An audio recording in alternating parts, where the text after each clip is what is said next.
مقام تعظیم و توقیر دربار سیدہ رقیہ بنت علی علیہ السلام المعروف بی بی پاک دامن لاہور شہر کے وسط میں موجود ہے۔ مختلف تاریخی حوالوں اور روایات کے مطابق آپ سلام اللہ علیہ حضرت علی علیہ السلام کی صاحبزادی امام حسن مجتبیٰ علیہ السلام، سید الشہداء حضرت امام حسین علیہ السلام اور حضرت عباس علیہ السلام کی سگی بہن ہے۔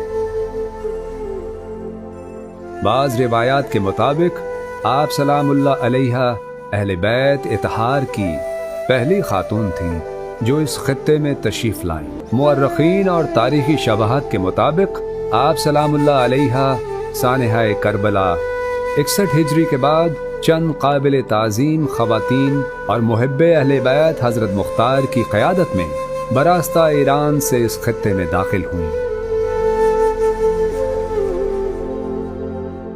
حضرت رقیہ بنت علی علیہ السلام نے اس خطے میں اپنے علم، گفتار و کردار سے کئی خواتین کو خداوند متعال کی حقانیت اور وحدانیت سے روشناس کروایا۔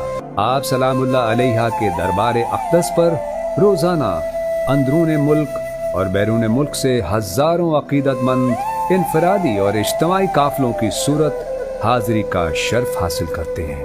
ماضی میں یہ دربار کچی مٹی کا ایک چبوترا تھا۔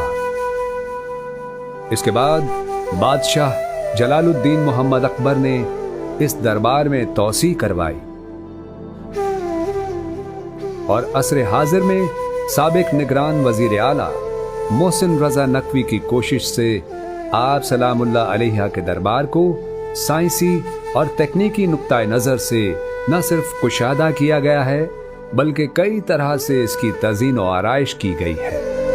دربار کی تعمیر و نو میں عراقی طرز تعمیر کی عظمت، ایرانی انداز تعمیر کی نفاست اور دور جدید کی نزاکت کا عظیم سنگم نظر آتا ہے۔ روضہ مبارک کے 4 گنبد بنائے گئے ہیں جس پر نہایت سلیقے سے پیلے، سبز اور نیلے رنگوں کو اس طرح یکجا کیا گیا ہے کہ یہ رنگ ایک دوسرے کو نمایاں کرتے نظر آتے ہیں۔